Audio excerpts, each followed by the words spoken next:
Please subscribe and don't forget to press the bell icon to get notified whenever we upload a new video. तो लाल किले की ये भव्य तस्वीर जहां पर इंतजार प्रधानमंत्री मोदी के पहुंचने का और फिर वो झंडा फहराएंगे जो हमारे देश की आन बान शान का प्रतीक है और आजादी की 70वीं सालगिरह के जश्न का आगाज करेंगे। तैयारियां चौकस है, हर तरह जो निगहबानी है वो रखी जा रही है जवानों के जरिए और अलग अलग कैमरों के जरिए खूबसूरत तस्वीरें। और इस बीच आप राजनाथ सिंह को देख रहे हैं जिन्होंने ध्वजारोहण किया है। दिल्ली में इधर युवाओं और स्वतंत्रता सेनानियों के परिजनों ने आजादी का जश्न मनाया है। मुंबई में भी आधी रात को तिरंगा फहराकर लोगों ने एक दूसरे को स्वतंत्रता दिवस की बधाई दी है। यूपी के कानपुर में आतिशबाजी के साथ धूमधाम से आजादी का जश्न मनाया गया है, तो वहीं राजस्थान के जैसलमेर में 10,000 लड्डू बांटकर स्वतंत्रता दिवस की एक दूसरे को बधाई दी गई।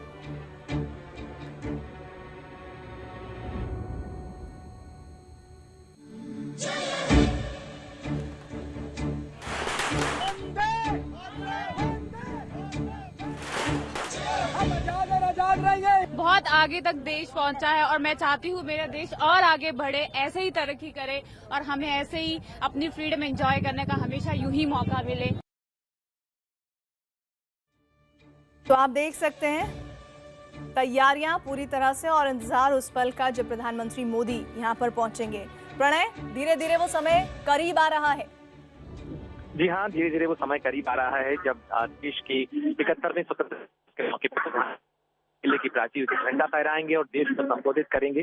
जो कार्यक्रम है उसके मुताबिक करीब 7:23 पर प्रधानमंत्री का आगमन होगा। लाहौरी गेट से वो लाल किले में प्रवेश करेंगे और इसके बाद 7:30 पर वो राष्ट्रीय ध्वज फहराएंगे। सब कुछ निर्धारित है, निर्धारित कार्यक्रम के अनुसार है, लेकिन लोगों में जो है बारिश के मौसम की इस जो गर्म सुबह है उसके बावजूद काफी उत्साह है। यहाँ बहुत बड़ी संख्या में स्कूली बच्चे मौजूद हैं लाल किले पे और इसके साथ ही प्रधानमंत्री के आगमन को लेकर बिगुल का सूर्यग्रहण शुरू हो चुका है। प्रधानमंत्री का प्रवेश जो है वो लाल किले के इलाके में हो चुका है और धीरे धीरे उनका वाहन लाल किले के लाहौरी गेट की तरफ जा रहा है, जहां उन्हें रक्षा मंत्री अरुण जेटली, रक्षा राज्य मंत्री सुभाष भामरे और रक्षा सचिव उनका स्वागत करेंगे। इसके बाद जो है सलामी गारद परिचय करवाएंगे। उसके बाद सलामी गारद जो है वो दिया जाएगा प्रधानमंत्री को और अंतर सेना गार्ड और दिल्ली पुलिस के जो जवान हैं वो सलामी देंगे। पूरे माहौल में इस समय जयकार घोषित होने लगा है। बच्चे अपनी जगह से खड़े हो गए हैं ये देखने के लिए कि प्रधानमंत्री की झलक ले सकें और यहाँ पर खास तौर पर उन बच्चों के लिए भी इंतजाम किए गए हैं जो मूक और बधिर हैं, उनके लिए भी यहाँ पर बाकायदा कुछ स्पेशल इंस्ट्रक्टर्स। लगातार आप हमें जानकारियां जरूर देते रहिएगा, लेकिन इस बीच जिक्र इस बात का जिन्हें तस्वीरों के जरिए हम देख रहे हैं, प्रधानमंत्री का काफिला लाल किले के परिसर में दाखिल होता हुआ नजर आ रहा है और किस तरह से बच्चों में खुशी की लहर है इस अवसर पर वो भी नजर आ रही है। पूरा का पूरा शानदार तरीके से लाल किले को तैयार किया गया है इस अवसर के लिए। 70वीं सालगिरह है आजादी की और इस जश्न की शुरुआत बस अब होने को ही है क्योंकि प्रधानमंत्री का काफिला पहुंच चुका है। ऐसे में प्रधानमंत्री को गार्ड ऑफ ऑनर दिया जाएगा, फिर तीनों सेनाओं के चीफ भी इस दरमियान वहां पर मौजूद रहेंगे। 21 तोपों की सलामी होगी और उसी के साथ ही जिस कार्यक्रम में आपको हम लगातार तस्वीरें पहुंचा रहे हैं, बच्चों की मौजूदगी है। जो जानकारी है उसके मुताबिक बड़ी तादाद में बच्चे यहां पर पहुंचे हैं, जिसमें कैडेट्स भी शामिल हैं और प्रधानमंत्री यहां पर पहुंच चुके हैं अपनी गाड़ी से निकलते हुए। और ऐसे में जैसा हम लगातार आपको बता रहे थे, उन्हें गार्ड ऑफ ऑनर दिया जाएगा। तीनों सेनाओं के चीफ इस कार्यक्रम में मौजूद हैं। गार्ड ऑफ ऑनर के बाद पीएम लाल किले की तरफ बढ़ेंगे। यहां उनकी अगवानी डिफेंस मिनिस्टर और उनके जूनियर मिनिस्टर के अलावा तीनों सेनाओं के सेनाध्यक्ष करते हुए नजर आ रहे हैं। साथ ही जीओसी दिल्ली पीएम को लाल किले के प्राचीर तक ले जाएंगे। तो यानी कि वो पल अब धीरे धीरे नजदीक आ रहा है जब ध्वजारोहण होने को है। राष्ट्रीय ध्वज फहराने में अब कुछ ही सेकंड्स का फासला है। गार्ड ऑफ ऑनर दिया जा रहा है प्रधानमंत्री मोदी को।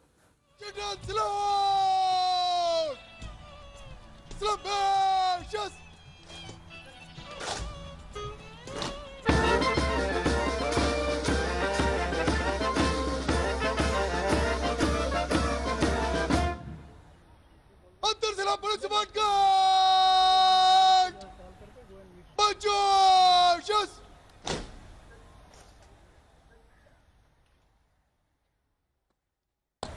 Guard Commander Lieutenant Colonel Dheeraj Singh requesting the Prime Minister to inspect the Guard of Honor.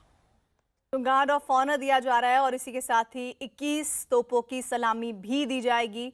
एक प्रोटोकॉल जिसका पालन होता हुआ नजर आ रहा है और इस ऐतिहासिक अवसर पर गार्ड ऑफ ऑनर के बाद 21 तोपों की सलामी दी जाएगी और फिर प्रधानमंत्री तिरंगा फहराएंगे। वो तिरंगा जिसमें हर रंग कुछ कहता है और उस हर रंग कुछ कहने के साथ ही साथ वो किस तरह से हमारे देश की सम्मान का प्रतीक है उसे भी प्रदर्शित करता हुआ प्रधानमंत्री अब आगे की तरफ बढ़ते हुए, अब जैसा कि लगातार हम आपको बता रहे हैं कुछ ही सेकंड्स रह गए हैं जब प्रधानमंत्री झंडा फहराएंगे और उसके बाद उनका देश के नाम संबोधन जिसके ऊपर सभी की नजर है।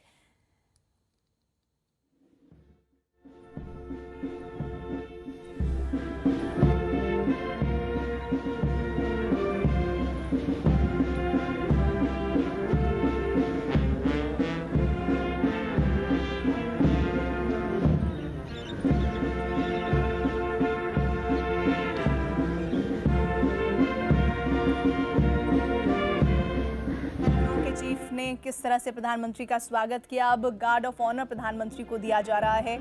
ये अवसर, ये प्रोटोकॉल सिर्फ और सिर्फ सिंबॉलिक नहीं है, ये प्रतीक है कि किस तरह से हम 70 साल से अपने इस आज़ादी के जश्न को जीते रहे हैं और ये एक और मौका है जिसे हम पूरी ताकत के साथ प्रदर्शित कर रहे हैं। प्रणय,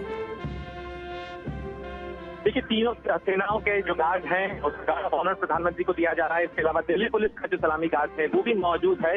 प्रधानमंत्री आप देख सकते हैं तरीके से प्रधानमंत्री सलामी ले रहे हैं और सलामी लेने के बाद प्रधानमंत्री लाल किले की प्राचीर की तरफ जो है आगे बढ़ेंगे। लाहौरी गेट है लाल किले का, वहां से प्रधानमंत्री का प्रवेश होगा। जो जनरल अफसर कमांडिंग है दिल्ली एरिया वो प्रधानमंत्री को एस्कॉर्ट कर रहे हैं उनके साथ में और प्रधानमंत्री अब यहाँ से लाल किले की प्राचीर पे पहुंचेंगे जहाँ पे विशेष गणमान्य व्यक्ति जो है वो सारे लोग विशेष अतिथि मौजूद हैं और वहीं लाल किले की प्राचीर से प्रधानमंत्री सबसे पहले 7:30 पर यानी अब से कुछ ही मिनटों बाद प्रधानमंत्री जो है राष्ट्रपति आएंगे और उसके बाद 7:32 पर प्रधानमंत्री देश को संबोधित करेंगे। जिस भाषण का इंतजार लंबे समय तक किया जाता है, पूरे साल इंतजार होता है इस भाषण का, क्योंकि इस भाषण के जरिए ये एक परंपरा है स्वतंत्र भारत की कि प्रधानमंत्री इस मौके पर देश को संबोधित करते हैं। विकास की इस यात्रा को, स्वतंत्रता के बाद 70 सालों की जो इस यात्रा है उसमें आगे का रास्ता कैसे तय किया जाएगा ये बताने की कोशिश। आप जिक्र कर रहे थे, प्रधानमंत्री उसी से प्रवेश करते हुए आगे बढ़ रहे हैं।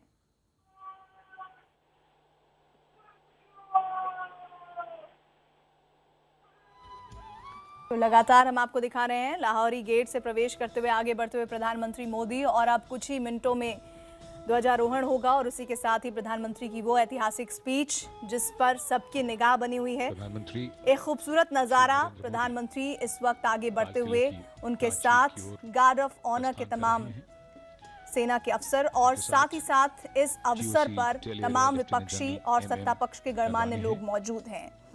21 तोपों की सलामी भी दी जाएगी प्रधानमंत्री मोदी को। लाल किले के सामने सलामी गार्ड प्रस्थान कर रही है। तो सलामी गार्ड्स भी आगे बढ़ते हुए नजर आ रहे हैं। ध्वजा फहराने के बाद 2281 फील्ड रेजिमेंट के जवान 21 तोपों की सलामी प्रधानमंत्री को देंगे और इसमें आपको बता दें leader lieutenant colonel Aditya Kumar Devrani होंगे। नेशनल फ्लैग गार्ड के लिए 32 लोगों की टीम होगी। आर्मी, नेवी, एयरफोर्स के अलावा दिल्ली पुलिस का एक अफसर इसमें शामिल है। लीडर इंडियन आर्मी के कर्नल साकेत भारद्वाज भी इस कार्यक्रम में मौजूद हैं। राष्ट्रगान आर्मी बैंड बजाएगा, वो राष्ट्रगान जो अपने आप में ऐतिहासिक है। हालांकि पिछले दिनों राष्ट्रगान और राष्ट्रगीत को लेकर काफी विवाद भी रहा। इसको साथ ही यहाँ पर बता दें बैंड गढ़वाल राइफल रेजिमेंट का होगा। तो प्रधानमंत्री अब समझ लीजिए कुछ लम्हों का ही फासला रह गया। प्रणय, तो एक बार फिर से आपको बता दें ध्वजारोहण में 700 कैडेट्स भी हिस्सा ले रहे हैं जिसमें 3500 गर्ल्स और 5000 बॉयज लड़के हैं जो छात्र हैं। दिल्ली के 37 स्कूलों से यहाँ पर मौजूद हैं जो राष्ट्रगान में शामिल होंगे। इनके अलावा क्षेत्रीय भाषाओं के देशभक्ति गीत भी सुने जाएंगे यहाँ पर। Shortly to the second level of the ramparts and then on to the dais.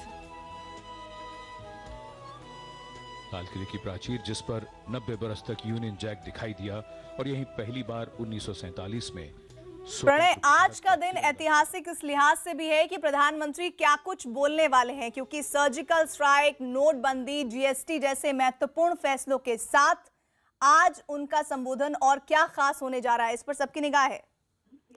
जरूर प्रीति, इस पर सबकी निगाह होगी प्रधानमंत्री आज क्या बोलते हैं, क्योंकि प्रधानमंत्री मोदी की सरकार अपने 3 साल का कार्यकाल पूरा कर चुकी है, ज्यादा का सफर वो पूरा कर चुकी है, कई बड़े फैसले लिए गए हैं और 1.5 महीना लगभग आज एग्जैक्ट 1.5 महीना पूरा हो रहा है जीएसटी के फैसले को लागू होने के लिए, जिसे प्रधानमंत्री ने आर्थिक क्रांति का नाम दिया था। इसके साथ ही अगर आप देखें कि पिछले कुछ दिनों में प्रधानमंत्री ने जिस तरीके से नए इंडिया, नए भारत का जो सपना है वो कैसे पूरा होगा इसका उल्लेख किया है, तो आज उम्मीद की जा रही है कि इस भाषण से लाल किले की प्राचीर से जो प्रधानमंत्री संबोधित करेंगे उसके अंदर वो न्यू इंडिया को लेकर उनका जो खाका है, किस तरीके से वो भारत के एक नए भारत का, एक न्यू इंडिया का सपना वो देखते हैं और उसे साकार कर सरकार क्या करेगी, क्या कोशिश होगी, ये आज स्पष्ट करने की कोशिश होगी प्रधानमंत्री के द्वारा। इसके अलावा उम्मीद की जा रही है कि जो सीमा की चुनौतियां हैं उनके बारे में उल्लेख मिल सकता है प्रधानमंत्री के इस भाषण में, और इसके अलावा आगे की जो योजनाएं हैं, जो प्रधानमंत्री सरकार की और मोदी सरकार की जो फ्लैगशिप योजनाएं हैं उनको कैसे पूरा किया जाएगा और जो वादे किए गए थे जनता के साथ वो कैसे पूरे किए जा रहे हैं, वो यहाँ पर देखने को मिलेगा कि किस तरीके से प्रधानमंत्री आगे का रोड मैप अपना स्पष्ट करते हैं। और प्रणय, एक तस्वीर अभी हम दिखा रहे थे, उस पर भी हम चाहेंगे कि आप बात करें। 2014, 15, 16 और अब की बार 2017 चौथा संबोधन होने वाला है और सबकी निगाह इसलिए भी खास तौर पर है कि इन 3 भाषणों से क्या अलग कहते हैं और इन 3 भाषणों में क्या कुछ हासिल किया, इस पे क्या 2017 की भी कोई टिप्पणी होगी या 17 में कुछ नया कहा जाएगा, ये भी एक सबके लिए कौतूहल का विषय है, एक सवाल है। बिल्कुल, ये उत्सुकता हमेशा बनी रहती है क्योंकि लाल किले की प्राचीर से ये एक परंपरा चली आ रही है, जब प्रधानमंत्री देश को संबोधित करते हैं स्वाधीनता दिवस के मौके पे, जिस जज्बे, जिस भावना के साथ भारत के स्वाधीनता संग्राम सेनानियों ने स्वतंत्रता की लड़ाई लड़ी, आजादी हासिल की, उसके बाद जनता के बीच जनता का निर्वाचित नेता लाल किले की प्राचीर से जनता को सीधे संबोधित करता है, तो उसके अपने कई सिंबॉलिक मायने हैं और उसके साथ ही ये अपेक्षा होती है, देश सुनना चाहता है कि आखिर प्रधानमंत्री देश का जो सर्वोच्च निर्वाचित नेता है वो किस तरीके से देश को आगे बढ़ाने के लिए कोशिश कर रहा है। प्रधानमंत्री मोदी के भाषणों को लेकर उत्सुकता इसलिए भी होती है कि उनकी एक अलग शैली है। पिछला जो मन की बात कार्यक्रम था उसमें उन्होंने कहा था कि इस बार वो अपना भाषण कुछ छोटा रखेंगे क्योंकि उनको इस तरीके का फीडबैक मिला।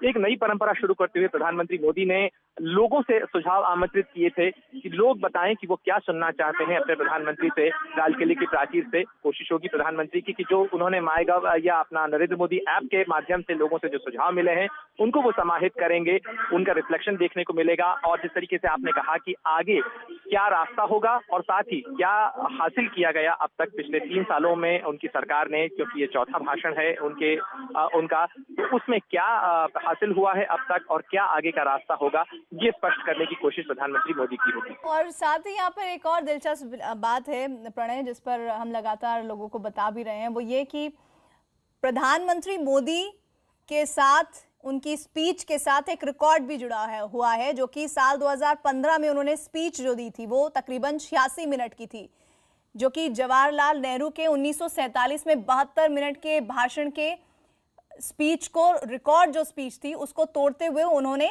86 मिनट की स्पीच दी। और इस बात को लेकर भी कहीं ना कहीं चर्चाएं थी पिछली दफे भी, और शायद इसी वजह से प्रधानमंत्री मोदी ने बोला है कि इस बार वो अपनी स्पीच छोटी रखेंगे। जी हाँ, पिछली बार भी ये बात खुद प्रधानमंत्री ने स्वीकार की थी कि उनका भाषण कुछ लंबा हुआ था, जिसको लेके उन्हें भी फीडबैक मिला और ये बताता है कि किस तरीके से एक निर्वाचित नेता जनता के बीच, जनता की भावनाओं से आने वाले फीडबैक को भी अपनी जो योजना है, अपना जो कार्यक्रम है उसमें समाहित करता है। ये उसी का नतीजा है, क्योंकि प्रधानमंत्री ने खुद स्वीकार किया अपने पिछले रेडियो प्रोग्राम में कि उनके भाषण को लेकर फीडबैक मिला था कि वो भाषण लंबा हुआ था और इसलिए वो इस बार अपना भाषण कुछ छोटा रखेंगे। तो देखना होगा कि किस तरीके से प्रधानमंत्री गागर में सागर समेटने की कोशिश करते हैं, क्योंकि उन्हें जहां एक तरफ जनता के सामने अपने कामों का रिपोर्ट कार्ड रखना होगा, तो वहीं आगे ये बताना होगा कि किस तरीके से वो आगे की योजना रखते हैं। क्योंकि चाहे भारत छोड़ो आंदोलन के 75 सालों का कार्यक्रम हो या भारत की आजादी के 75 साल का कार्यक्रम हो, क्योंकि 2022 के कार्यक्रम को लेके भारत को 2022 में वो कहां देखना चाहते हैं, इसकी बात वो पहले से कर रहे हैं। और इन तालियों की गड़गड़ाहट और जयघोष के साथ ही प्रधानमंत्री लाल किले की प्राचीर पे पहुंच चुके हैं और राष्ट्रध्वज फहराने के लिए वो उद्धत हैं। अब लोग खड़े हो चुके हैं।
तो 21 तोपों की सलामी के साथ प्रधानमंत्री ने झंडा फहराया और उसी के साथ ही राष्ट्रगान का उद्घोष हुआ।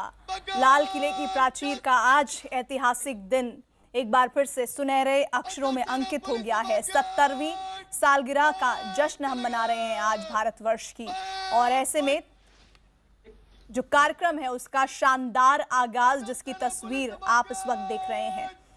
गार्ड ऑफ ऑनर देने के साथ ही 21 तोपों की सलामी दी गई है। प्रधानमंत्री मोदी अब थोड़ी ही देर में देश के नाम अपना संदेश देंगे, अपना संबोधन देंगे। वो संबोधन जिसमें वो क्या कुछ कहने वाले हैं, सबकी निगाह रहेगी। आज हर हिंदुस्तानी के लिए गर्व का दिन है और इस गर्व की तस्वीर आपको हम दिखा रहे हैं। हाथ हिलाते हुए प्रधानमंत्री मोदी, सभी का अभिवादन, चेहरे पर मुस्कान, और उन अभिवादन के साथ साथ किस तरह से लोगों के बीच और ज्यादा उत्सुकता बढ़ जा रही है, ये आप खुद ही देख सकते हैं। इसमें बड़ी संख्या बच्चों की भी है। सत्ता पक्ष और विपक्ष के तमाम गणमान्य लोग मौजूद हैं। प्रधानमंत्री का संबोधन शुरू होगा। Prime Minister Narendra Modi moving to different angles of the saluting base and acknowledging people's greeting.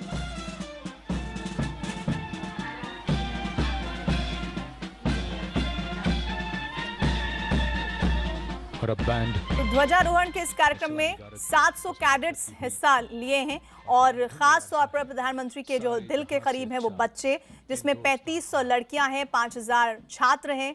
Delhi के 37 स्कूलों से यहाँ पर एकत्रित हुए हैं। राष्ट्रगान हो चुका है, ध्वजारोहण हो चुका है, तोपों की सलामी दी जा चुकी है और अब प्रधानमंत्री का वो संदेश जिसमें अभी प्रणय कह रहे थे कि गागर में सागर मिलेगा, ऐसी उम्मीद की जा रही है। कौन कौन से मुद्दे होंगे, कौन कौन सी योजनाएं होंगी, क्या कुछ कहेंगे प्रधानमंत्री, सबकी निगाह है इस पर।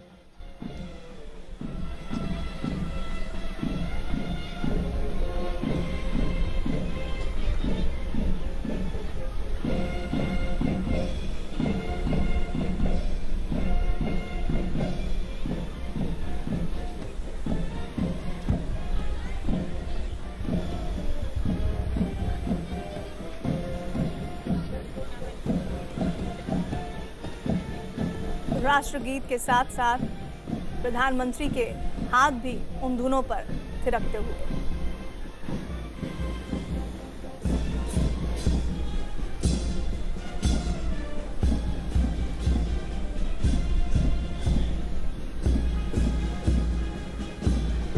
खूबसूरत तस्वीर इस वक्त लाल किले पर आप देख रहे हैं, जहां पर शानदार हमारे देश का तिरंगा लहरा रहा है। देश की आन बान शान का प्रतीक, ऐतिहासिक दिन आज 70वीं मेरे प्यारे देशवासियों, आजादी के पावन पर्व पर देशवासियों को कोटि कोटि शुभकामनाएं।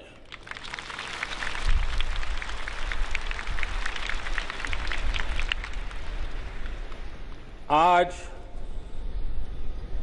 पूरा देश स्वातंत्र पर्व के साथ साथ जन्माष्टमी का पर्व भी मना रहा है।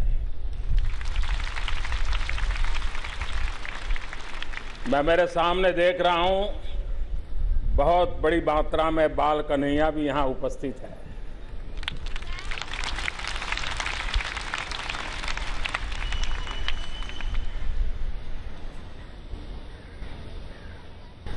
सुदर्शन चक्रधारी मोहन से लेकर के चरखाधारी मोहन तक हमारी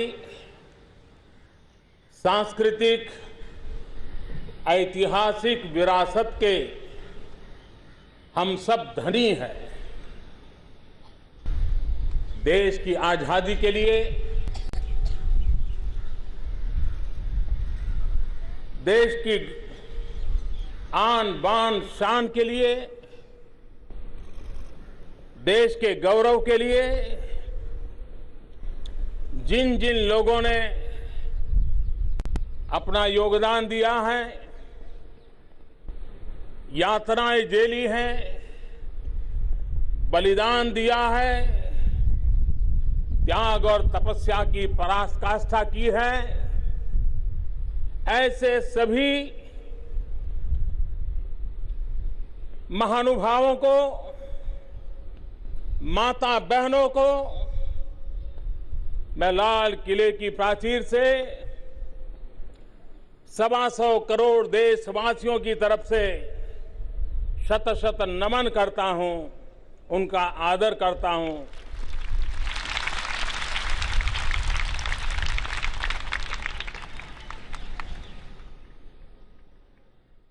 कभी कभार प्राकृतिक आपदाएं हम लोगों के बहुत बड़ी चुनौती बन जाती है। अच्छी वर्षा देश को फलने फूलने में बहुत ही योगदान देती है, लेकिन जलवायु परिवर्तन का नतीजा है कि कभी कभी ये प्राकृतिक आपदा संकट भी मोल लेते हैं। पिछले दिनों देश के कई भूभागों में इस प्राकृतिक आपदा का संकट आया। पिछले दिनों अस्पताल में हमारे मासूम बच्चों की मौत हुई। ये सारी संकट की घड़ी, दुख की घड़ी 125 करोड़ देशवासियों की संवेदनाएं इस आपत्ति में सबके साथ है। और मैं देशवासियों को विश्वास दिलाता हूं कि ऐसे संकट के समय पूर्ण संवेदनशीलता के साथ जन सामान्य की सुखाकारी के लिए, सुरक्षा के लिए कुछ भी करने में हम कमी नहीं रहने देंगे। मेरे प्यारे देशवासियों, ये वर्ष आजाद भारत के लिए एक विशेष वर्ष है। अभी पिछले सप्ताह ही क्विट इंडिया मूवमेंट के 75 साल हमने स्मरण किया। ये वर्ष है जब चंपारण सत्याग्रह की शताब्दी मना रहे हैं। ये वर्ष है जब साबरमती आश्रम की शताब्दी का भी वर्ष है। ये वर्ष है जब लोकमान्य तिलक जी, जिन्होंने कहा था स्वराज्य मेरा जन्मसिद्ध अधिकार है, और जनचेतना जगाने के लिए सार्वजनिक गणेशोत्सव की परंपरा को प्रारंभ किया था, उसको भी 125वां वर्ष है। एक प्रकार से इतिहास की ऐसी तवारीखें जिसका स्मरण, जिसका बोधपाठ हमें देश के लिए कुछ न कुछ करने की प्रेरणा देता है। हम आजादी का 70 वर्ष और 2022 में आजादी के 75 साल, 1942 से 1947 देश ने एक सामूहिक शक्ति का प्रदर्शन किया। अंग्रेजों के नाक को दम ला दिया और 5 साल के भीतर भीतर अंग्रेजों को हिंदुस्तान छोड़ करके जाना पड़ा। हमें आजादी के 75 साल के 5 साल अभी हमारे पास है। हमारी सामूहिक संकल्प शक्ति, हमारा सामूहिक पुरुषार्थ, हमारी सामूहिक प्रतिबद्धता उन महान देशभक्तों को याद करते हुए परिश्रम की पराकाष्ठा 2022 में आजादी के दीवानों के सपनों के अनुरूप भारत बनाने के लिए काम आ सकती है। और इसलिए न्यू इंडिया का एक संकल्प लेकर के हमें देश को आगे बढ़ाना है। 125 करोड़ देशवासियों के संकल्प से, 125 करोड़ देशवासियों के पुरुषार्थ से, 125 करोड़ देशवासियों के त्याग और तपस्या से। और हम जानते हैं सामूहिकता की शक्ति क्या होती है। भगवान कृष्ण कितने ही सामर्थ्यवान थे, लेकिन जब ग्वाले अपनी लकड़ी लेकर के खड़े हो गए, एक सामूहिक शक्ति थी, गोवर्धन पर्वत उठा लिया। प्रभु रामचंद्र जी को लंका जाना था, वानर सेना के छोटे छोटे लोग लग गए, राम सेतु बन गया, राम जी लंका पहुंच गए। एक मोहनदास करमचंद गांधी थे, देश के कोटि कोटि लोग हाथ में तकली लेकर के, रुई लेकर के आजादी के ताने बाने बुनते थे। एक सामूहिक शक्ति की ताकत थी कि देश आजाद हो गया। कोई छोटा नहीं होता, कोई बड़ा नहीं होता। अरे एक गिलहरी का उदाहरण हमें मालूम है, एक गिलहरी भी परिवर्तन की प्रक्रिया की हिस्सेदार बनती है। वो कथा हम सब जानते हैं। और इसलिए 125 करोड़ देशवासियों में न कोई छोटा है न कोई बड़ा है, हर कोई अपनी जगह से 2022 के आजादी के बाद के 75 साल एक नया संकल्प, नया इंडिया, नई ऊर्जा, नया पुरुषार्थ, सामूहिक शक्ति के द्वारा हम देश में परिवर्तन ला सकते हैं। न्यू इंडिया जो सुरक्षित हो, समृद्ध हो, शक्तिशाली हो। न्यू इंडिया जहां भी हर किसी को समान अवसर उपलब्ध हो। न्यू इंडिया जहां आधुनिक विज्ञान और तकनीकी क्षेत्र में भारत का विश्व में दबदबा हो। स्वतंत्रता संग्राम हम लोगों की भावना से अधिक जुड़ा हुआ है। हम भली भांति जानते हैं कि आजादी का जब आंदोलन चल रहा था, तब एक शिक्षक भी स्कूल में पढ़ाई कराता था, एक किसान खेत पे काम करता था, एक मजदूर मजदूरी करता था।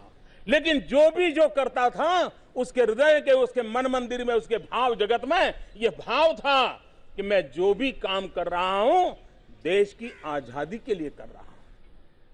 यह भाव एक बहुत बड़ी महत्वपूर्ण ताकत होता है। परिवार में भी खाना रोज पकता है, व्यंजन सब प्रकार के बनते हैं, लेकिन जब वो व्यंजन भगवान के सामने भोग के रूप में चढ़ा दिए जाते हैं, तो व्यंजन प्रसाद बन जाते हैं। हम परिश्रम करते हैं, लेकिन मां भारती की भव्यता के लिए, दिव्यता के लिए, देशवासियों को गरीबी से मुक्त कराने के लिए, सामाजिक ताने बाने को सही ढंग से बुनने के लिए, हमारे हर कर्तव्य को राष्ट्र भाव से, राष्ट्र भक्ति से, राष्ट्र को समर्पित करते हुए करते हैं, तो परिणाम की ताकत अनेक गुना बढ़ जाती है। और इसलिए हम सब उस बात को लेकर के आगे चले। ये वर्ष 2018 का आने वाला 1 जनवरी, मैं इसे एक सामान्य 1 जनवरी नहीं मानता। जो लोग 21वीं शताब्दी में जन्म लिया है, उनके लिए ये महत्वपूर्ण वर्ष है। 21वीं शताब्दी में जन्मे हुए नौजवानों के लिए ये वर्ष उनके जीवन का निर्णायक वर्ष है। वो 18 साल के जब जब होंगे वो 21वीं सदी के भाग्य विधाता होने वाले। 21वीं सदी का भाग्य ये नौजवान बनाएंगे जिनका जन्म 21वीं सदी में हुआ है और अब 18 साल होने पर है। मैं इन सभी नौजवानों को हृदय से बहुत बहुत स्वागत करता हूं, सम्मान करता हूं और उनका अभिनंदन करता हूं कि आइए, आप अब 18 साल की दहलीज पर आकर के खड़े हैं। देश का भाग्य निर्माण करने का आपको अवसर मिल रहा है। आप देश की विकास यात्रा में बहुत तेजी से भागीदार बनिए। देश आपको निमंत्रण देता है।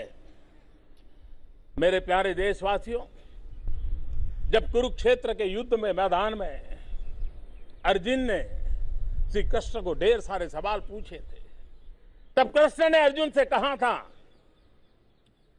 जैसा मन का भाव होता है वैसा ही कार्य पर परिणाम होता है। और उन्होंने कहा है, मनुष्य जिस बात पे विश्वास करता है वही उसको परिणाम भी नजर आता है, वही दिशा उसको नजर आती है। हमारे लिए भी अगर मन का विश्वास पक्का होगा, उज्जवल भारत के लिए हम संकल्पबद्ध होंगे, तो मैं नहीं मानता हूं कि जो पहले से हम बार बार निराशा से पले बढ़े हैं, अब हमें आत्मविश्वास से आगे बढ़ना है। हमें निराशा को छोड़ना है। चलता है ये तो ठीक है, अरे चलने दो। मैं समझता हूं चलता है का जमाना चला गया, अब तो आवाज यही उठे कि बदला है, बदल रहा है, बदल सकता है। यही विश्वास हमारे भीतर होगा तो हम भी उस विश्वास के अनुसार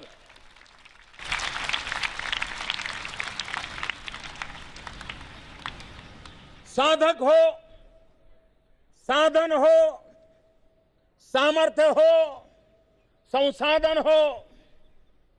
लेकिन जब ये त्याग और तपस्या से जुड़ जाते हैं, कुछ कर गुजरने के इरादे से बन जाते हैं, तो अपने आप बहुत बड़ा परिवर्तन आता है और संकल्प सिद्धि में परिवर्तित हो जाता है। भाइयों बहनों, आजाद भारत में हर देशवासी के दिल में देश की रक्षा सुरक्षा एक बहुत स्वाभाविक बात है। हमारा देश, हमारी सेनाएं, हमारे वीर पुरुष, हर यूनिफॉर्म फोर्सेस, कोई भी हो, सिर्फ आर्मी, एयरफोर्स, नेवी नहीं, सारे यूनिफॉर्म फोर्स, उन्होंने जब जब मौका आया है अपना कर्तव्य दिखाया, अपना सामर्थ्य दिखाया है। बलिदान की पराकाष्ठा करने में ये हमारे वीर कभी पीछे नहीं रहे हैं। चाहे लेफ्ट विंग एक्सट्रीमिज्म हो, चाहे आतंकवाद हो, चाहे इन्फिल्ट्रेटर्स हो, चाहे हमारे भीतर कठिनाइयां पैदा करने वाले तत्व हो, हमारे देश के इन यूनिफॉर्म में रहने वाले लोगों ने बलिदान की पराकाष्ठा की है। और जब सर्जिकल स्ट्राइक हुई, दुनिया को हमारा लोहा मानना पड़ा, हमारे लोगों की ताकत को मानना पड़ा। मेरे प्यारे देशवासियों, ये साफ है कि हम देश की सुरक्षा हमारी प्राथमिकता है, आंतरिक सुरक्षा हमारी प्राथमिकता है। समंदर हो या सीमा हो, साइबर हो या स्पेस हो, हर प्रकार की सुरक्षा भारत अपने आप में सामर्थ्यवान है और देश के खिलाफ कुछ भी करने वालों के हौसले पस्त होने के लिए हम ताकतवर हैं। मेरे प्यारे देशवासियों, गरीबों को लूट करके तिजोरी भरने वाले लोग आज भी चैन की नींद नहीं सो पा रहे हैं और उससे मेहनतकश और ईमानदार व्यक्ति का भरोसा बढ़ता है। ईमानदार क्यों लगता है कि हाँ, अब मैं ईमानदारी के रास्ते पर चलूंगा तो मेरी ईमानदारी का भी कोई मूल्य है। आज माहौल बना है कि ईमानदारी का महोत्सव मनाया जा रहा है, ईमानदारी का उत्सव मनाया जा रहा है और बेईमानी के लिए सर छुपाने की जगह नहीं बच रही है। ये काम एक नया भरोसा देता है। बेनामी संपत्ति रखने वाले कितने सालों तक कानून लटके पड़े थे। अभी अभी तो कानून को हमने विधिवत रूप से व्यवस्था आगे बढ़ाई। इतने कम समय में 800 करोड़ रुपए से ज्यादा बेनामी संपत्ति सरकार ने जब्त कर ली है। जब ये चीज होती है तब सामान्य मानवी के मन में एक विश्वास पैदा होता है।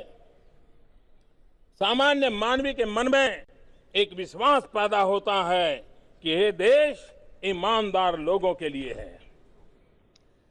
30-40 वर्ष से हमारे सेना के लिए 1 रैंक 1 पेंशन मामला अटका हुआ था।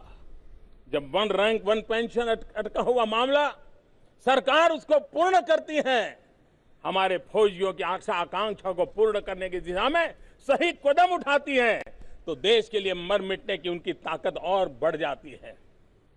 देश में अनेक राज्य हैं, केंद्र सरकार है। हमने देखा है जीएसटी के द्वारा देश ने cooperative federalism, competitive cooperative federalism को एक नई ताकत दी है, एक नया परिणाम नजर आया है। और जीएसटी जिस प्रकार से सफल हुआ है, कोटि कोटि मानव कलाक उसके पीछे लगे हैं। टेक्नोलॉजी में एक मिरेकल है। विश्व के लोगों को अजूबा लगता है कि इतने कम समय में इतने बड़े देश में जीएसटी का इस प्रकार से रोल आउट होना, ये अपने आप में हिंदुस्तान में कितना सामर्थ्य है।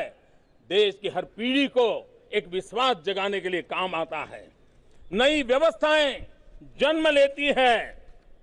आज 2 गुनी रफ्तार से सड़कें बन रही हैं। आज 2 गुनी रफ्तार से रेलवे की पटरी बिछाई जा रही है।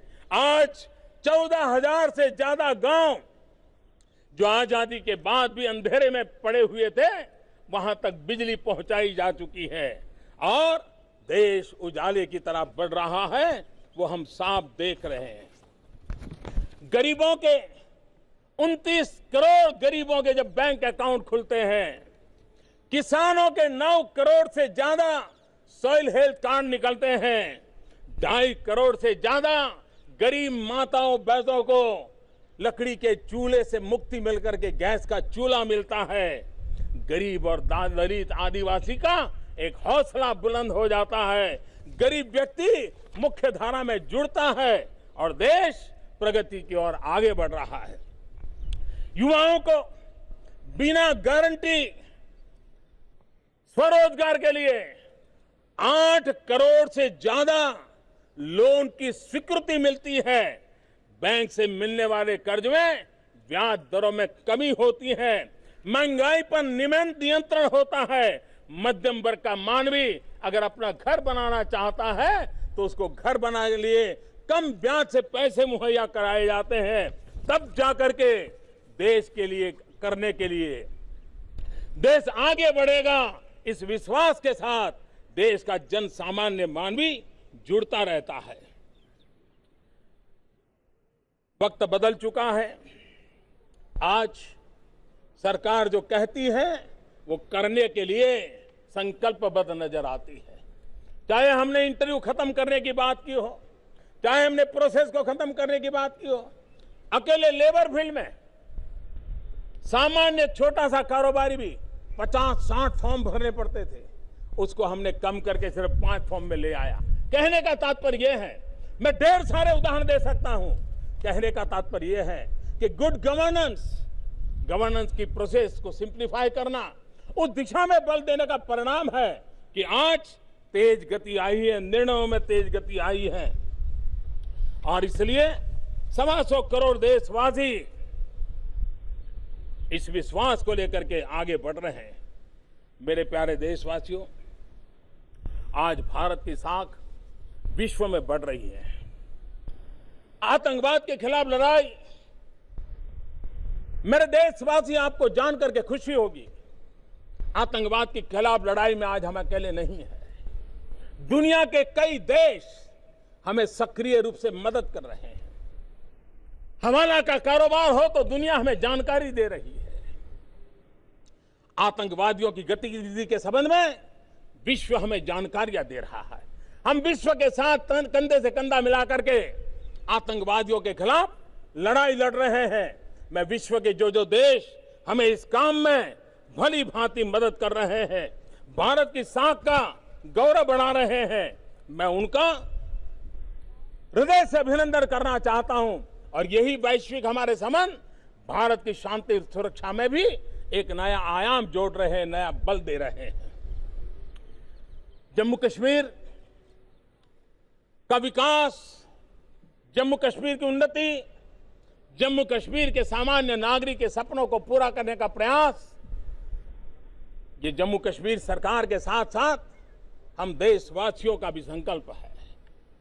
फिर से एक बार इस स्वर्ग को हम अनुभव करें, उस स्थिति में लाने के लिए हम प्रतिबद्ध हैं, हम कटिबद्ध हैं।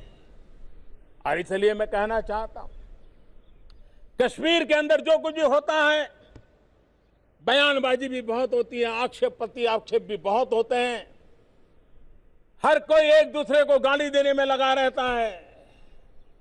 लेकिन भाइयों बहनों, मैं साफ मानता हूं कि कश्मीर में जो कुछ भी घटनाएं घटती हैं, अलगाववादी, मुट्ठी भर अलगाववादी, ये अलगाववादी जिस प्रकार के नए नए पैंतरे रचते रहते हैं, लेकिन उस लड़ाई को जीतने के लिए मेरे दिमाग में विषय साफ है, न गाली से समस्या सुलझने वाली है, न गोली से समस्या सुलझने वाली है। समस्या सुलझेगी हर कश्मीरी को गले लगा करके सुलझने वाली है। और 125 करोड़ देशवासी यही परंपरा से पला बढ़ा है। और इसलिए न गाली से न गोली से परिवर्तन होगा, गले लगा करके। और उस संकल्प को लेकर के हम आगे बढ़ रहे हैं। आतंकवाद के खिलाफ कोई भी प्रकार की नरमी नहीं बरती जाएगी। आतंकवादियों को बार बार हमने कहा है कि आप मुख्य धारा में आइए, भारत के लोकतंत्र में आपकी बात करने के लिए पूरा अधिकार है, पूरी व्यवस्था है। और मुख्य धारा ही है जो हर किसी के जीवन में नई ऊर्जा भर सकती है। और इसलिए और मुझे खुशी है कि हमारे सुरक्षा बलों के प्रयासों से, खास करके लेफ्ट विंग एक्सट्रीमिज्म के इलाके में बहुत बड़ी मात्रा में नौजवान वापस आए, सरेंडर किए, मुख्य धारा में आने की दिशा में उन्होंने प्रयास किया है। सीमा की रक्षा के लिए हमारे जवान तैनात हैं। मुझे खुशी है कि आज भारत सरकार एक ऐसी वेबसाइट लॉन्च कर रही है जो गैलेंट्री अवार्ड विजेता है, हमारे देश को गौरव दिलाने वाले लोग हैं, उनकी पूरी जानकारियों के साथ आज एक गैलेंट्री अवार्ड प्राप्त करने वालों पर आधारित एक पोर्टल भी प्रारंभ किया जा रहा है, जिससे देश की नई पीढ़ी को हमारे इन वीर बलिदानियों के बारे में बहुत सारी जानकारियां प्राप्त हो सकती है। टेक्नोलॉजी की मदद से देश में ईमानदारी को बल देने का हम लोगों का भरपूर प्रयास है। काले धन के खिलाफ हमारी लड़ाई जारी रहेगी, भ्रष्टाचार के खिलाफ हमारी लड़ाई जारी रहेगी। और हमने धीरे धीरे टेक्नोलॉजी को इंटरवीन करते हुए, आधार की व्यवस्था को जोड़ते हुए ट्रांसपेरेंसी लाने की दिशा में अनेक विध सफल प्रयास किए हैं। और दुनिया के अनेक लोग भारत के इस मॉडल की चर्चा भी करते हैं और उसका अध्ययन भी करते हैं। सरकार में भी खरीदी करने में अब छोटा सा व्यक्ति, हजारों किलोमीटर दूर बैठा हुआ गांव का व्यक्ति भी सरकार को अपना माल सप्लाई कर सकता है, अपनी प्रोडक्ट सप्लाई कर सकता है। उसको बड़े की जरूरत नहीं, बिचौलिए की जरूरत नहीं है।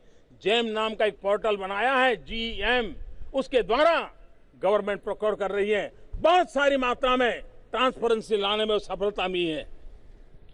भाइयों बहनों, सरकार की योजनाओं में रफ्तार बढ़ी है। जब सरकार किसी काम में विलंब हो जाता है तो सिर्फ वो प्रोजेक्ट का विलंब नहीं होता है, वो सिर्फ धन के खर्चे से जुड़ा विषय नहीं होता है। जब कोई भी काम अटक जाता है, रुक जाता है, तो सबसे ज्यादा नुकसान मेरे गरीब परिवारों को होता है, मेरी गरीब भाइयों बहनों को होता है। हम 9 महीने के भीतर भीतर मंगलयान पहुंच सकते हैं, ये हमारा सामर्थ्य है। 9 महीने के भीतर भीतर यहां से मंगलयान पहुंच सकते हैं। लेकिन मैंने एक बार सरकार के कामकाज का लेखा जोखा हर महीने लेता रहता हूं। एक बार ऐसी बात मेरे ध्यान में आई, 42 साल पुराना एक प्रोजेक्ट, 70-72 किलोमीटर का प्रोजेक्ट रेल का, 42 साल से अटका पड़ा था, लटका पड़ा था। भाइयों बहनों, 9 महीने में मंगलयान पहुंचने का सामर्थ्य रखने वाला मेरा देश 42 साल तक 70-72 किलोमीटर एक रेल की पटरी न बिछा दे, तब गरीब के मन में सवाल उठता है कि मेरा देश का क्या होगा। और ऐसी चीजों पर हमने ध्यान दिया है। इन चीजों में बदलाव लाने के लिए हमने नई नई टेक्नोलॉजी, जियो टेक्नोलॉजी का विषय हो, स्पेस टेक्नोलॉजी का विषय हो, इन सारी चीजों को जोड़ करके हमने उसमें परिवर्तन लाने का प्रयास किया है। आपने देखा होगा, एक समय था यूरिया के लिए राज्य और केंद्र के बीच में तनाव चलता था, केरोसिन के लिए राज्य और केंद्र के लिए तनाव चलता था। एक ऐसा माहौल था जैसे केंद्र बड़ा भाई है, राज्य छोटा भाई है। हमने पहले दिन से इस दिशा में काम किया, क्योंकि लंबे अरसे तक मुख्यमंत्री रहा हूं, इसलिए मुझे पता है कि देश के विकास में राज्यों की कितनी अहमियत है, मुख्यमंत्रियों का कितना महत्व है, राज्यों की सरकारों का कितना महत्व है, इसको मैं भली भांति समझता हूं। और इसलिए कोऑपरेटिव फेडरलिज्म और अब कॉम्पिटिटिव कोऑपरेटिव फेडरलिज्म, उस पर हम बल दिया है। और आपने देखा होगा, आज मिलकर के सारे निर्णय हम मिलकर के कर रहे हैं। आपको याद होगा, इसी लाल किले की प्राचीर से एक बार देश के राज्यों के बिजली के कंपनियों की दुर्दशा की चर्चा एक प्रधानमंत्री ने की थी। लाल किले पर से चिंता व्यक्त करनी पड़ी थी।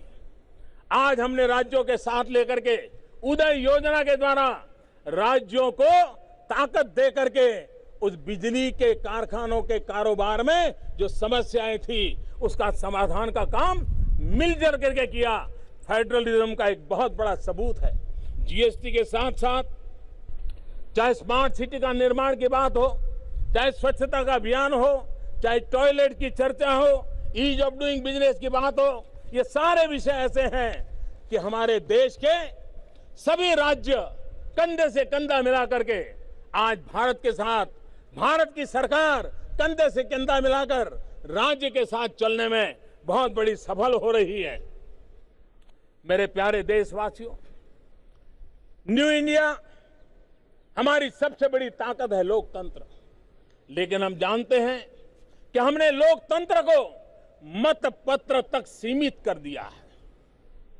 लोकतंत्र मतपत्र तक सीमित नहीं हो सकता है और इसलिए हम न्यू इंडिया में उस लोकतंत्र का बल देना चाहते हैं जिसमें तंत्र से लोक नहीं, लेकिन लोगों से तंत्र चले, ऐसा लोकतंत्र न्यू इंडिया की पहचान बने, उस दिशा में हम जाना चाहते हैं। लोकमान्य तिलक जी ने कहा था, स्वराज्य मेरा जन्मसिद्ध अधिकार है।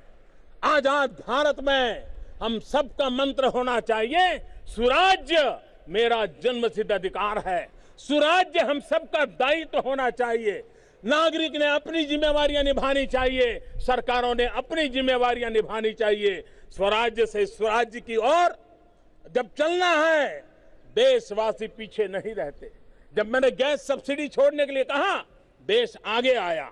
स्वच्छता की बात कही, आज भी हिंदुस्तान के हर कोने में कोई न कोई स्वच्छता के अभियान को आगे बढ़ा रहा है।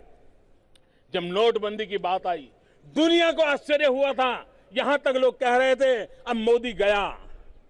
लेकिन नोटबंदी में 125 करोड़ देशवासियों ने जिस धैर्य को दिखाया, जिस विश्वास को बताया, और उसी का परिणाम है कि आज भ्रष्टाचार के खिलाफ नकेल लगाने में हम एक के बाद कदम उठाने में सफल हो रहे हैं।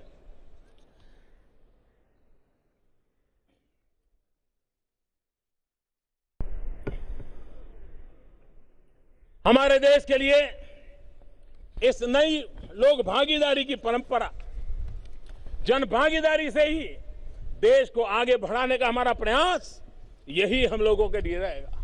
मेरे प्यारे देशवासियों, लाल बहादुर शास्त्री ने जय जवान जय किसान का मंत्र दिया था। हमारे देश के किसान ने कभी पीछे मुड़ करके देखा नहीं है। रिकॉर्ड फसल उत्पादन आज हमारा किसान करके दे रहा है। प्राकृतिक आपदाओं के बीच में नई नई सिद्धियां वो हासिल कर रहा है। दाल का उत्पादन रिकॉर्ड हुआ है।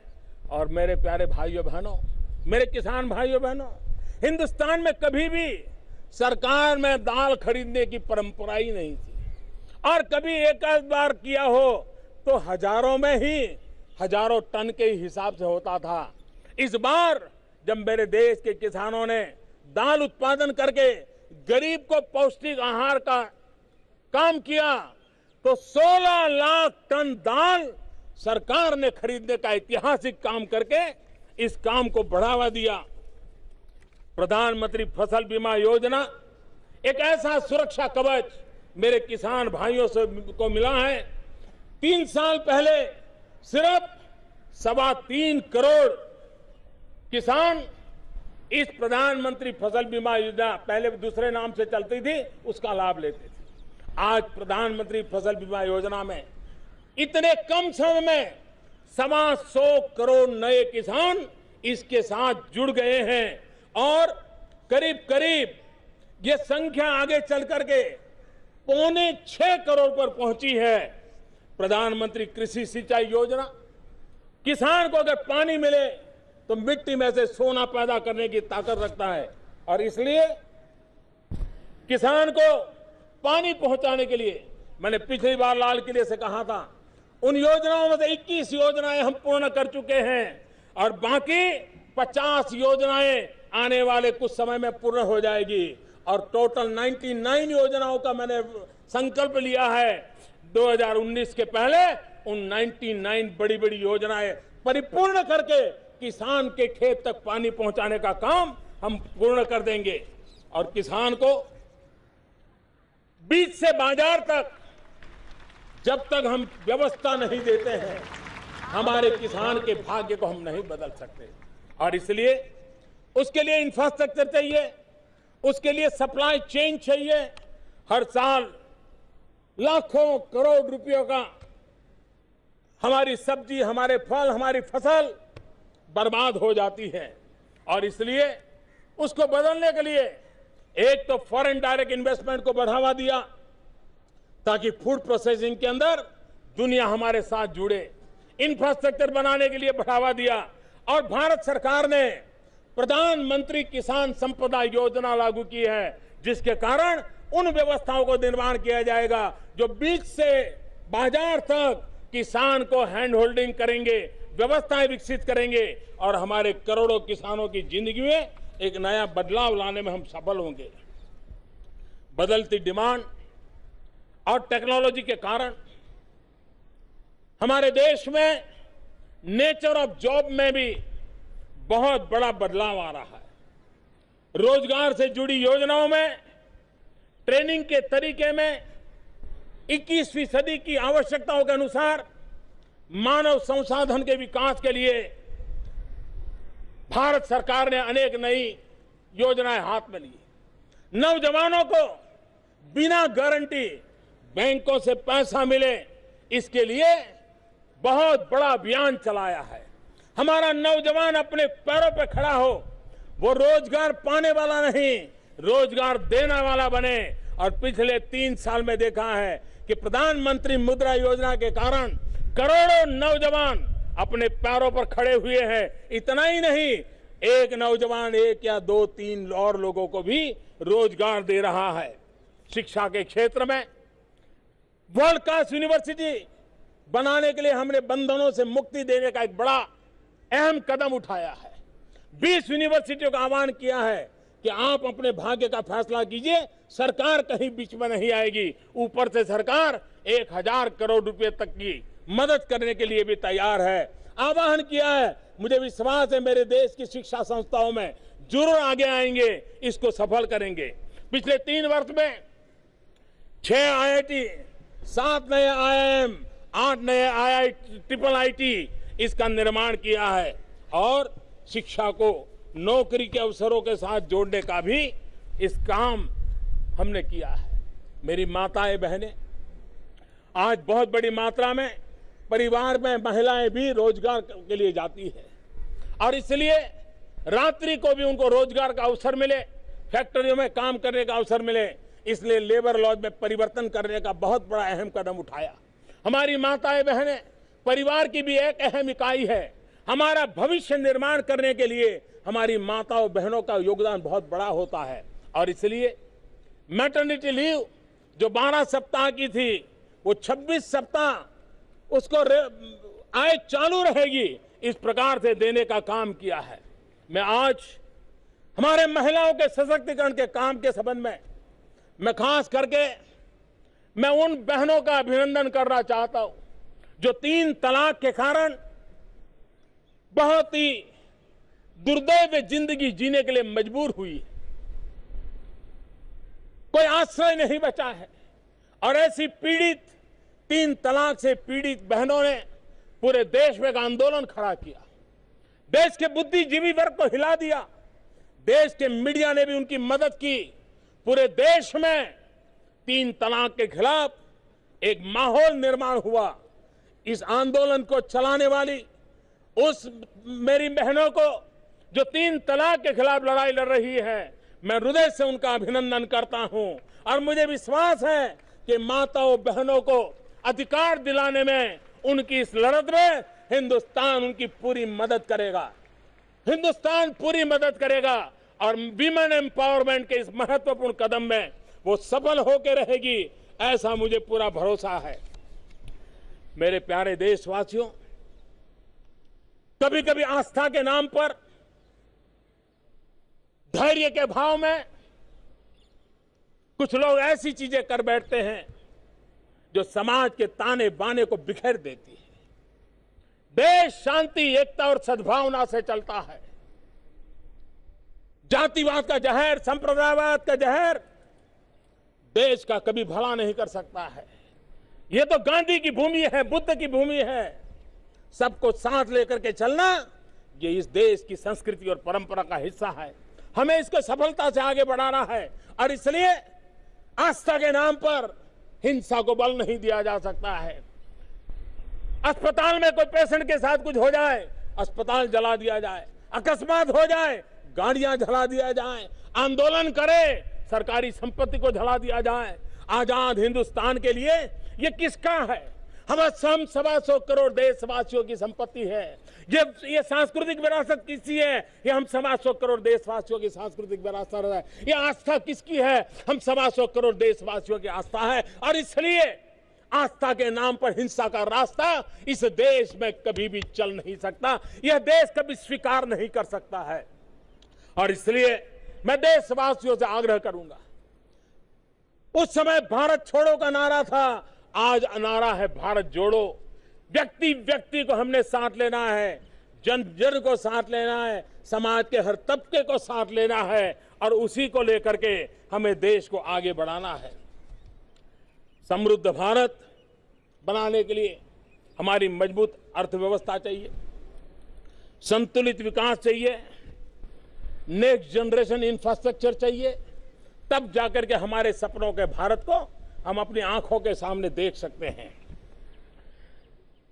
भाइयों बहनों, अनगिनत निर्णय हमने 3 साल में किए हैं।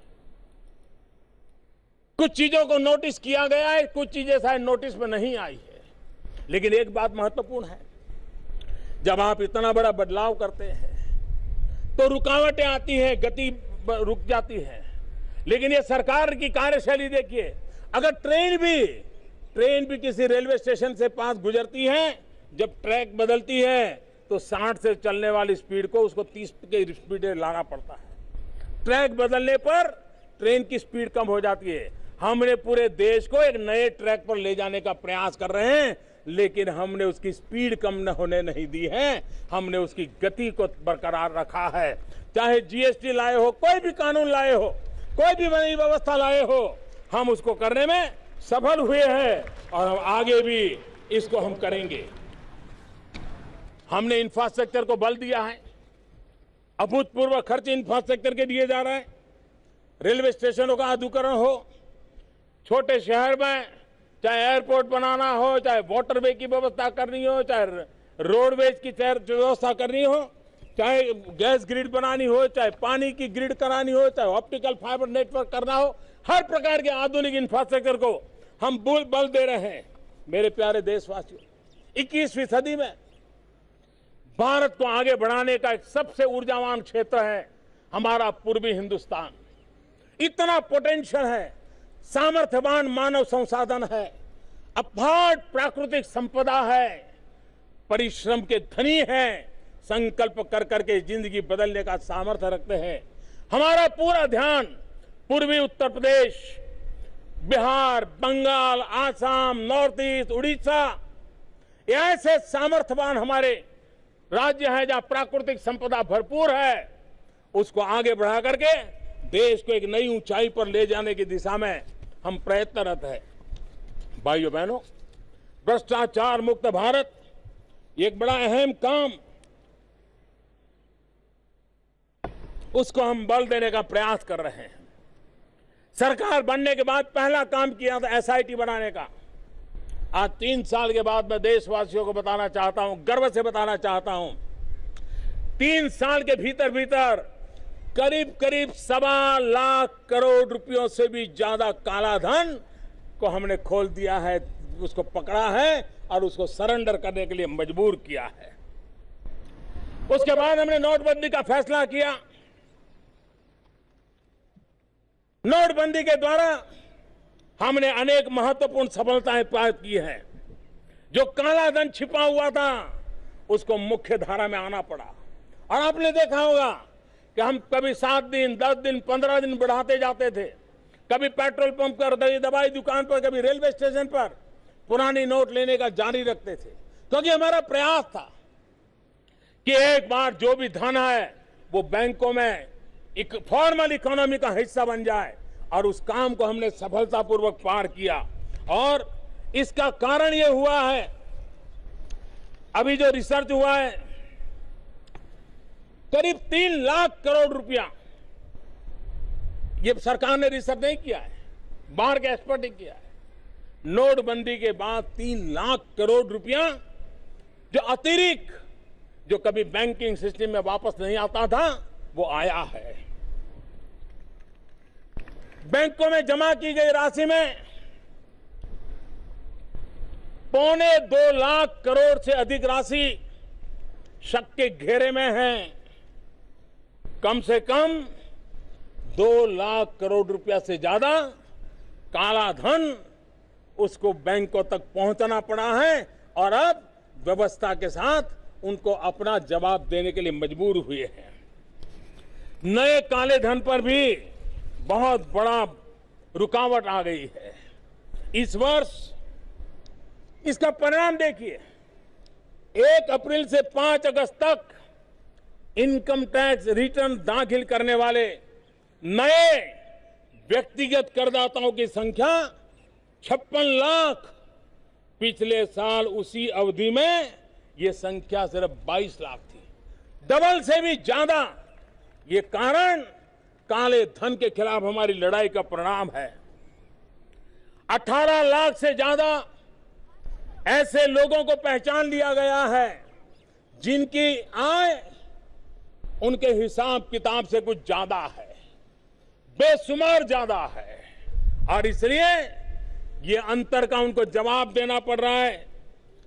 4.5 लाख लोग इसमें से अब मैदान में आए हैं, अपनी गलती स्वीकार करके रास्ते पर आने का प्रयास कर रहे हैं। 1 लाख लोग ऐसे सामने आए हैं जिन्होंने कभी जिंदगी में इनकम टैक्स का नाम भी नहीं सुना था, ना इनकम टैक्स दिया था, न कभी उस पर उन्होंने सोचा था, लेकिन आज उनको वो करना पड़ रहा है। भाइयों बहनों, हमारे देश में अगर 2-4 कंपनियां भी कहीं बंद हो जाए तो 24 घंटे उस पर चर्चाएं होती हैं, डिबेट होती हैं। अर्थनीति खत्म हो गई, ये हो गया, न जाने क्या क्या होता है। आपको जान करके हैरानी होगी, काले धन के कारोबारी शेल कंपनियां चलाते थे और नोटबंदी के बाद जब डाटा माइनिंग किया गया 3 लाख कंपनियां ऐसी पाई गई हैं जो सिर्फ और सिर्फ शेल कंपनियां हैं, हवालों का कारोबार करती थी। 3 लाख, कोई कल्पना कर सकता है? और उसमें से 2.25 लाख का रजिस्ट्रेशन हमने कैंसिल कर दिया है। 5 कंपनियां बंद हो जाए तो हिंदुस्तान में तूफान मच जाता है। 2.25 लाख कंपनियों को ताले लगा दिए। देश का माल लूटने वालों को जवाब देना पड़ेगा, ये काम हमने करके दिया। आपको हैरानी होगी, कुछ तो सेल कंपनियां ऐसी हैं जो एक ही एड्रेस पर 400 कंपनियां चल रही थी। भाइयों बहनों, 400 कंपनियां चल रही थी। कोई देखने वाला नहीं था, कोई पूछने वाला नहीं था, सारी मिली भगत चल रही थी। और इसलिए मेरे भाइयों बहनों, मैंने भ्रष्टाचार, काले धन के खिलाफ एक बहुत बड़ी लड़ाई छेड़ी। देश की भलाई के लिए, देश के गरीबों के कल्याण के लिए, देश के नौजवानों के भविष्य को बनाने के लिए। भाइयों बहनों, एक के बाद एक कदम, और मुझे विश्वास है जीएसटी के बाद उसमें और बढ़ोतरी होने वाली है और ट्रांसपेरेंसी आने वाली। अकेले ट्रांसपोर्टेशन, हमारा ट्रक वाला एक स्थान से दूसरे स्थान पर जाता था, ये जीएसटी के बाद 30% उसका समय बच गया है।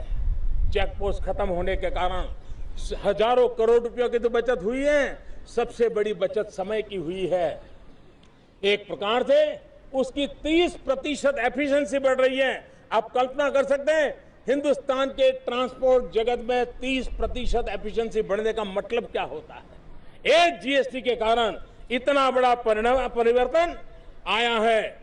मेरे प्यारे देशवासियों, आज नोटबंदी के कारण बैंकों के पास धन आया है, बैंक अपना ब्याज दर कम कर रही है। मुद्रा के द्वारा सामान्य मानवी को बैंक से पैसा मिल रहा है। सामान्य मानवी को अपने पैरों पर खड़े होने के लिए अवसर मिल रहा है। गरीब हो, मध्यम वर्ग का व्यक्ति हो, घर बनाना चाहता है तो बैंक उसको मदद करने के लिए आगे आ रही है। कम ब्याज के दर से आगे आ रही है। ये सारा देश के अर्थतंत्र को गति देने की दिशा में काम कर रहा है। मेरे प्यारे देशवासियों, अब ये वक्त बदल चुका है। हम 21वीं सदी में हैं। विश्व का सबसे बड़ा युवा वर्ग हमारे देश में है। दुनिया में हमारी पहचान आईटी के द्वारा है, डिजिटल वर्ल्ड के द्वारा है। क्या अब भी हम उसी पुरानी सोच में रहेंगे? अरे एक जमाने में चमड़े के सिक्के चलते थे, धीरे धीरे लुप्त हो गए, कोई पूछने वाला नहीं रहा।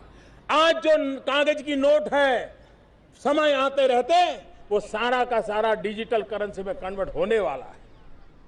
हम नेतृत्व करें, हम जिम्मेवारी लें, हम डिजिटल ट्रांजैक्शन की जाएं, हम भीम ऐप को अपना आर्थिक कारोबार का हिस्सा बनाएं, हम प्रीपेड के द्वारा भी काम करें। और मुझे खुशी है कि इस लेनदेन, डिजिटल लेनदेन बढ़ी है। पिछले साल के मुकाबले में 34% का उसमें इजाफा हुआ है और प्रीपेड भुगतान में करीब 44% का। और इसलिए कम कैश वाली अर्थव्यवस्था, उसको लेकर के हमने आगे बढ़ना चाहिए। मेरे प्यारे देशवासियों, सरकार की कुछ योजनाएं ऐसी है जो हिंदुस्तान के सामान्य मानवी के जेब में पैसे बचाती है। अगर आप एलईडी बल्ब लगाते हैं तो साल भर का 1000, 2000, 5000 रुपये आपका बचने वाला है।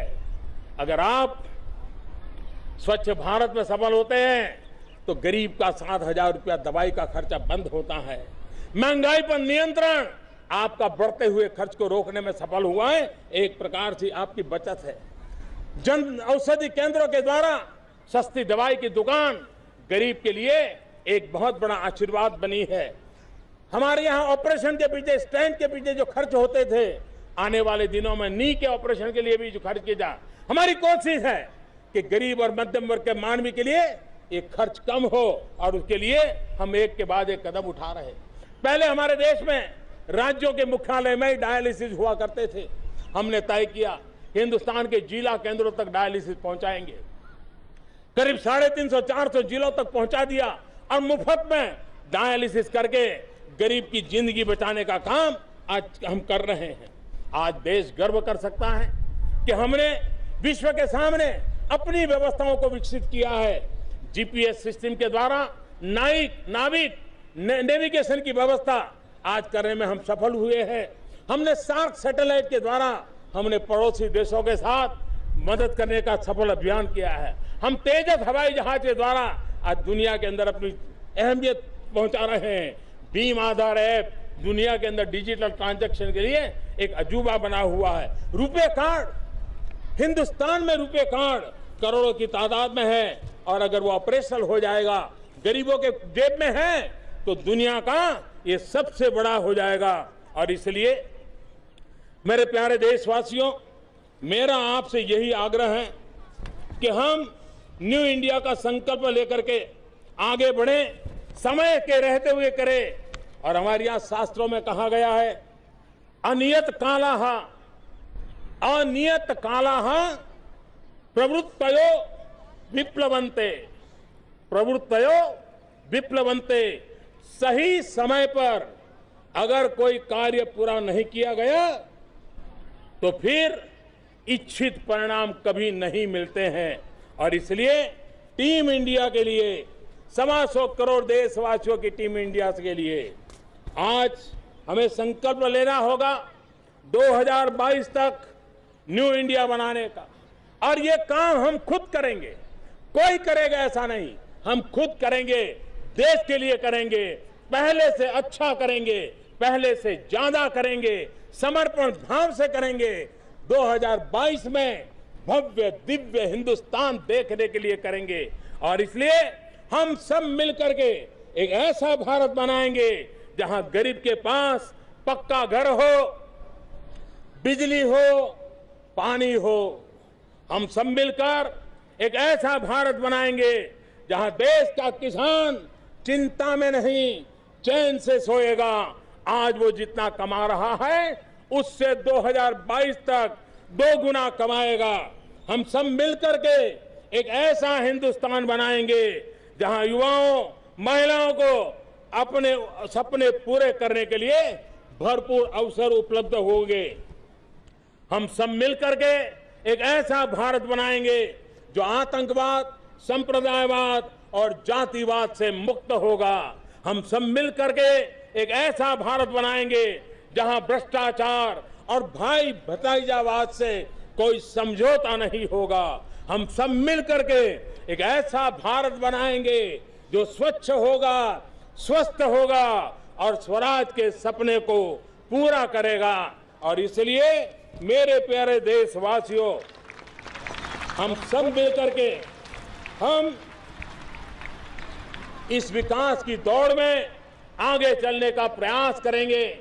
आज आजादी के 70 साल के बाद, आजादी के 75 साल की प्रतीक्षा के बीच 5 साल के महत्वपूर्ण कार्यकाल में एक दिव्य भव्य भारत के सपने को लेकर के हम सभी देशवासी चले। इसी एक भाव के साथ मैं फिर एक बार आजादी के दीवानों को प्रणाम करता हूं। 125 करोड़ देशवासियों के नए विश्वास, नए उमंग को नमन करता हूं और नए संकल्प के साथ आगे चलने के लिए टीम इंडिया को आह्वान करता हूं। इसी भावना के साथ आप सबको हृदय से मेरी बहुत बहुत शुभकामनाएं। भारत माता की जय। वंदे मातरम। जय हिंद। जय हिंद। जय हिंद। जय हिंद। माता की, भारत माता की। वंदे वंदे वंदे वंदे। बहुत बहुत धन्यवाद सबका।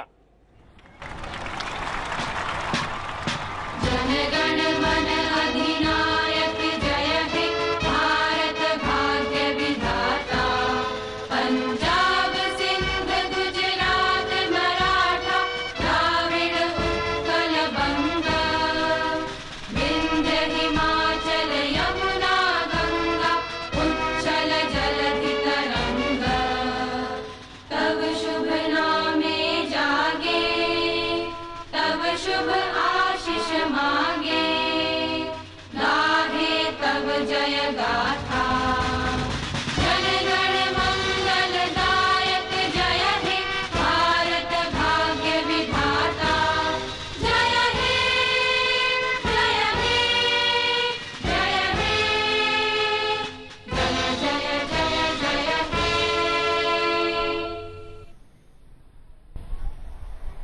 राष्ट्रगान के साथ ही लाल किले पर भव्य समारोह अपने अंतिम पड़ाव में और प्रधानमंत्री के इस भाषण में वो तमाम बातें जो पिछले 3 साल में मोदी सरकार की उपलब्धियों के तौर पर इस वक्त आप देख रहे हैं आसमान में वो तिरंगे के रंग के गुब्बारे देश की प्रगति में जो आसमान में पूरी तरह से फैलते जा रहे हैं और ये वैसे ही फैलते जा रहे हैं जैसे भारत की ताकत पूरे विश्व में बढ़ती जा रही है।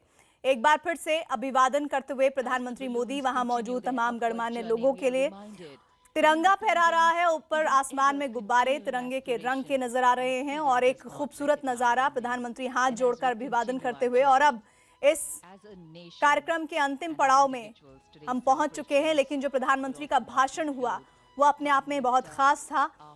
काफी सारे मसलों का उन्होंने जिक्र किया, पिछले 3 साल की उपलब्धियों के बारे में बताया और वर्तमान में कैसे हम जी रहे हैं और भविष्य में न्यू इंडिया की परिकल्पना क्या है उसका भी उन्होंने एक खाका देश की जनता के सामने पेश किया। हमारे साथ इस भाषण पर, संबोधन पर चर्चा करने के लिए स्टूडियो में वरिष्ठ पत्रकार अरविंद मोहन जी हैं, साथ ही राम कृपाल जी भी हैं। इसके अलावा बीजेपी से हमारे साथ प्रेम शुक्ला जी हैं और पवन खेड़ा कांग्रेस से हमारे साथ जुड़ रहे हैं। प्रधानमंत्री अब रवानगी की तरफ बढ़ते हुए और वहां तमाम जो गणमान्य लोग मौजूद हैं उनके बीच से निकलते हुए, पवन खेड़ा जी, एक समुचित भाषण जिसमें 3 साल का लेखा जोखा, वर्तमान की स्थिति और भविष्य की एक सुंदर कल्पना नजर आई। आप 10 में से कितने अंक देंगे प्रधानमंत्री को इस भाषण के लिए? सबसे पहले तो आप सबको, पूरे देश को स्वतंत्रता दिवस की हार्दिक शुभकामनाएं। प्रधानमंत्री के भाषण में एक वजन होना चाहिए। माफ कीजिएगा, मैं इसको 1 या 2 अंक दे पाऊंगा। इसकी वजह क्या है ये भी गिना दीजिए।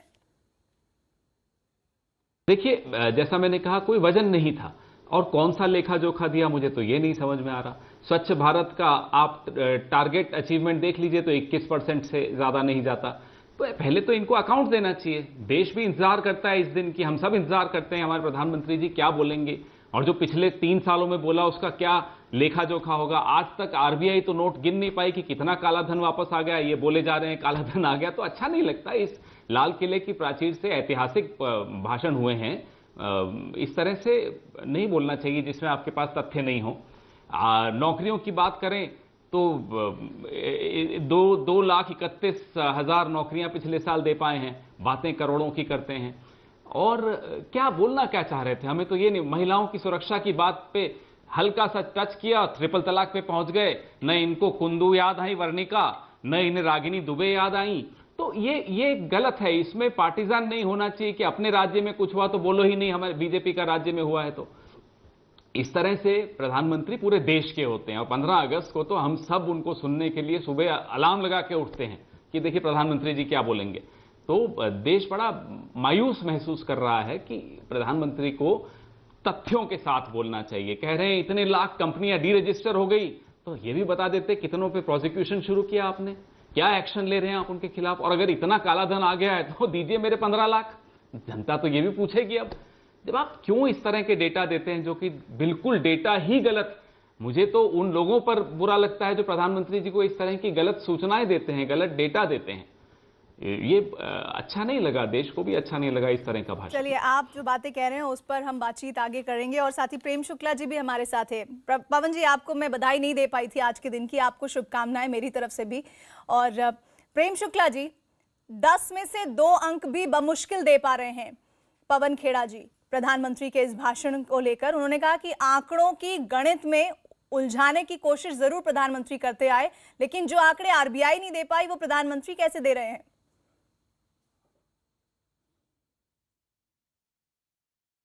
सबसे पहले मैं इस पूरे सारे राष्ट्रवासियों को स्वतंत्रता दिवस की हार्दिक शुभकामनाएं दूंगा। मैं पवन खेड़ा जी का अभिनंदन करूंगा क्योंकि कम से कम उन्होंने 2 अंक तो दिए, क्योंकि जिस दल का नेतृत्व शून्य में समाविष्ट होने की स्थिति में खड़ा हो वो 2 अंक दे रहा, यही बहुत है। कुछ लोगों को जो है ऐसी स्थिति होती है कि जब शुभ पर्व आता है तो हमने देखा है कुछ लोग ऐसे होते हैं कि शुभ पर्व पर रोने से प्रारंभ करते हैं।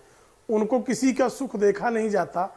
जिन लोगों ने इस देश को लूटा, इस देश में लूट खसोट मचाए रखी 70 वर्षों तक, देश को जो है विकास के महामार्ग पर ले जाने में जितनी बाधाएं हैं वो खड़ी की, जो लूट कर काला धन स्विस बैंकों में ले गए, आज उनको पीड़ा होना स्वाभाविक है, क्योंकि भारत छोड़ो से भारत जोड़ो की दिशा में देश बढ़ रहा है, समृद्ध भारत की दिशा में देश बढ़ रहा है। तो वो निश्चित तौर पर ऐसी स्थिति में रुदन उनका हम समझ सकते हैं। लेकिन प्रधानमंत्री जी का भाषण 10 में से 10 अंक देने योग्य है। मुझे लगता है जो आपके पैनल में निष्पक्ष जो पत्रकार बैठे हैं वो भी इस मेरी बात से सहमत होंगे। प्रधानमंत्री जी ने जितने भी पहलू हैं, वो लैंगिक वैषम्य का मुद्दा हो उसको छुआ उन्होंने, आर्थिक विकास का मुद्दा हो उसको छुआ उन्होंने, आतंकवाद का मुद्दा हो उसको छुआ उन्होंने, सामान्य व्यक्ति के आर्थिक उन्नयन का मुद्दा हो उसको छुआ उन्होंने, स्वच्छ भारत का मुद्दा है उसको छुआ उन्होंने। तो सारा ऐसा कोई पहलू नहीं है जिस पर प्रधानमंत्री जी ने अपना पक्ष नहीं रखा, और वो पक्ष एक व्यक्ति का नहीं 125 करोड़ भारतीयों का पक्ष रखा है।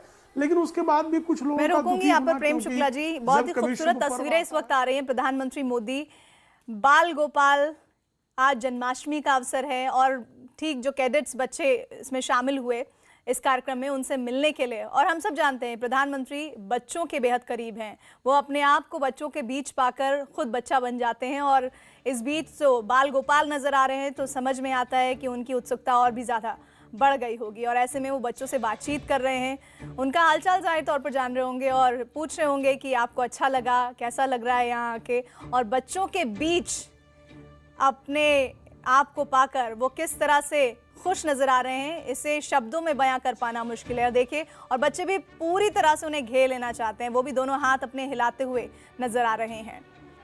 जन्माष्टमी भी है आज, आज़ादी की सालगिरह 70वीं हम मना रहे हैं। इस बीच प्रधानमंत्री बच्चों के बीच हैं, वो कैडेट्स जो इस कार्यक्रम का हिस्सा बने, जिन्होंने राष्ट्रगान बहुत खूबसूरत तरीके से गाया और प्रधानमंत्री की स्पीच को बहुत ध्यान से सुना, एकदम घिर गए हैं और बच्चों के बीच अपने आप को पाकर कई बार तो संभाल भी नहीं पा रहे हैं प्रधानमंत्री मोदी, और बच्चे किसी भी तरह से उनसे हाथ मिला लेना चाह रहे हैं या उनसे गले लग लेना चाह रहे हैं।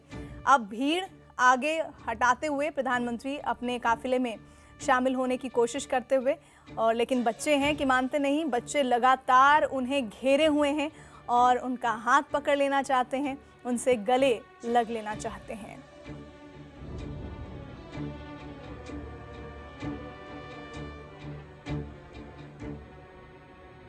प्रेम शुक्ला जी, अब अपनी बात पूरी करिए।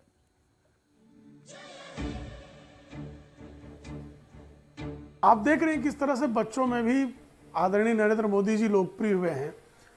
तो बच्चों की लोकप्रियता, बच्चों के मन में उनकी उनके प्रति लोकप्रियता का भाव वही सिद्ध करता है कि सामान्य भारतीय जो है वो नरेंद्र मोदी जी से आशा, अपेक्षा और आकांक्षा पालता है।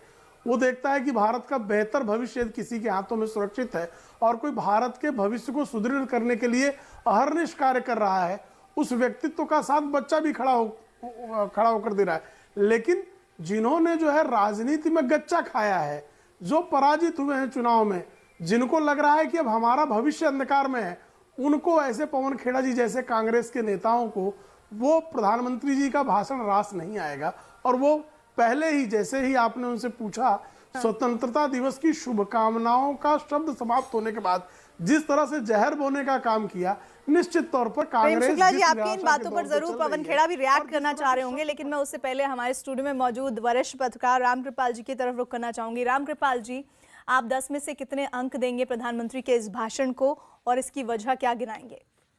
देखिए, मुझसे मैं कोई एग्जामिनर नहीं हूँ कि मुझसे आप अंक चाहेंगी। मैं ये जरूर कहूँगा कि पिछले 2 भाषणों की तुलना में अगर आप देखें तो ये मोदी जी का मध्यावधि का लेखा जोखा था जो उन्होंने। आप इस लाइन को पूरी करें, लेकिन इन तस्वीरों पर भी मैं चाहूंगी कि आप जिक्र करें। जन्माष्टमी का अवसर है और बाल गोपाल के लिबास में बच्चे और प्रधानमंत्री मोदी। देखिए, मोदी जी ने तो शुरुआत ही की कि सुदर्शनधारी, चक्र सुदर्शनधारी से मोहन से लेकर के चरखाधारी मोहन तक, यानी शुरू ही किया उन्होंने। और पहला जो कैमरा भी फोकस किया था इन्हीं बच्चों पर। आज कृष्ण जन्माष्टमी है, ऑब्वियस है कि उनके बीच में है और बच्चे जाहिर तौर पर प्रधानमंत्री सबसे लोकप्रिय नेता आदमी उनके बीच में आ जाए। तो मैं ये कह रहा था कि अगर आपको याद होगा तो 2014 में चुनाव जीतने के बाद एक महत्वपूर्ण बात प्रधानमंत्री मोदी ने कही थी कि 2.5 साल तो मुझे लगेंगे, जो रेल डिरेल हो गई है, पटरी से उतर गई है, उसको गाड़ी को मुझे पटरी पर लाने में। तो ये जो 3 साल पर आज उन्होंने कहा है, ये कोई एक साल का लेखा जोखा नहीं, जैसा कि आपने भी कहा, ये पूरे 3 साल का जो मैं कह रहा हूँ, एक तो मिड टर्म आप अपना बता रहे हैं। और पहली बार मैं उनका भाषण में ये देख रहा हूँ कि इन्होंने एब्स्ट्रैक्ट बातें करने के बजाय कुछ क्वांटिफाई भी करने की कोशिशें की हैं। बेसिकली जो 3 सालों में जो सबसे ज़्यादा चर्चित और चीज़ें रही हैं, अगर लैंड बिल को छोड़ दिया जाए, जिन चीज़ों पर इन्होंने दांव लगाया था, वो पहला नोटबंदी, फिर जीएसटी जिसको एक बड़ी कोशिश से, तो दोनों का एक जिक्र है। बाकी सारे सब्जेक्ट उन्होंने चुने हैं। लेकिन ये एक बात अगर आप कहेंगी कि इनके आज भाषण पर, देखिए सही है या गलत, लेकिन आज की तारीख में 3 साल के बाद इस देश में वो ये विश्वास जताने में तो कामयाब रहे हैं कि ये सरकार करप्शन के खिलाफ लड़ रही है। मैं इस पर नहीं जाता कि वो उसमें कितनी दम है, सही है, गलत है, लेकिन हकीकत ये है कि जो 3 साल का मैंडेट है और आज की तारीख में जितने भी सर्वे हुए एजेंसीज, जनता को ये कहीं भरोसा दिलाने में कामयाब रहे हैं कि हमारी सरकार करप्शन के खिलाफ लड़ रही है। और उसी चीज़ को उन्होंने काफ़ी हद तक क्वांटिफाई किया, जैसे ये वो सेल कंपनीज का बंद होना। इसी पर आपका रिएक्शन मैं लूंगी अरविंद जी। और साथ ही ये तस्वीरें हम आपको दिखा रहे हैं जहां पर प्रधानमंत्री का काफिला अब रवाना हो चुका है। लाल किले का कार्यक्रम संपन्न हो गया है और इस बीच प्रधानमंत्री ने क्या कुछ कहा, इस पर हम चर्चा करेंगे। और साथ ही आज प्रधानमंत्री ने जम्मू कश्मीर के संदर्भ में कहा, न गाली से न गोली से, परिवर्तन से गले लगाने से हालात बदलेंगे। इसके भी क्या मायने हैं, इस पर पवन खेड़ा जी क्या रिएक्शन देंगे, वो हम आपसे रूबरू करवाएंगे, लेकिन एक ब्रेक के बाद। आप देखते रहिए न्यूज़ 18 इंडिया।